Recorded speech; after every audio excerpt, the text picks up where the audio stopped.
What's going on, everybody? No, I didn't make an order. I did not make an order, but I did buy some tobacco. I got some tobacco. I got a box. I got a box in from Carl, the Briar Hokie. He's from Virginia, or as Unicorn Piper calls him, Briar Hokie. Just poking fun at you, Ben. It's all right.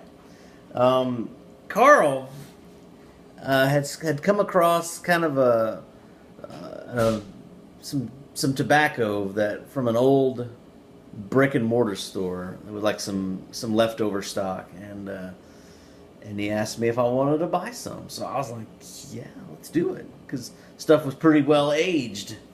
So I PayPal'd him some cash, and he sent me the box. So let's crack into this. Got the old squid. We're gonna break in here.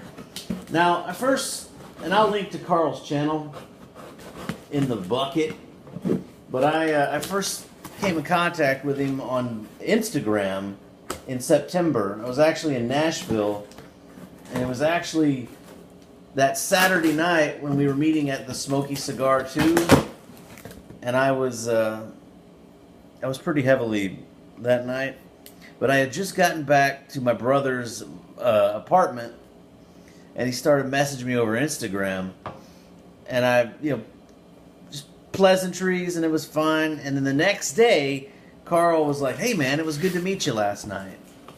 Now, he just meant it was good to, make introductions over Instagram, but I thought for a second that, like, we had actually met at the Smoky Cigar, and I had just blacked out and don't even remember.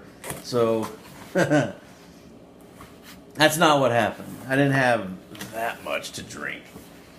But anyway, so look at this. Okay, so all this stuff is fairly aged.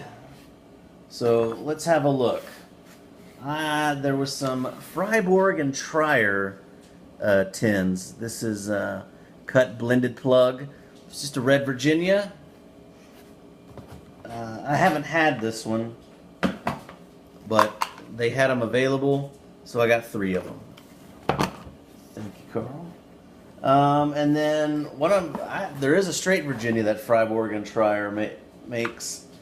It's called Blackjack, and this is that's a sticker, because actually what this was originally called is that, and I'm not going to say that out loud, but that is how they that is an old name for a certain way that the tobacco was cut, a certain sort of twist. So I got 3 of those, Blackjack, and the piece de resistance. How about some Escudo? And then these are fairly aged, like at least 10 years old. So how many's good? There's 1, there's 2, is that okay? And then there's 3, and how about just another 5 more? Woo! I love Escudo. It is the quintessential Virginia Perique. Sealed up. Carl has some of these. He cracked open one. Said the moisture was perfect. Aged beautifully, and it was probably one of the best smokes he's ever had. So, and y'all have seen it on his channel, these aged Escudo tins. So I'm very fortunate that Carl thought of me and allowed me to make these purchases. I appreciate it, Carl. Everybody go out and check his channel. He's constantly wheeling and dealing, making trades, hooking folks up. People are hooking him up. It's pretty awesome. So, yeah. That's my YABO. This stuff's pretty good. I have an open tin of this Blackjack. It's really good. So this was not a major order. Just a purchase from a buddy. So y'all don't call me liars or a hypocrite or anything. Thank you for watching. Smell my beard.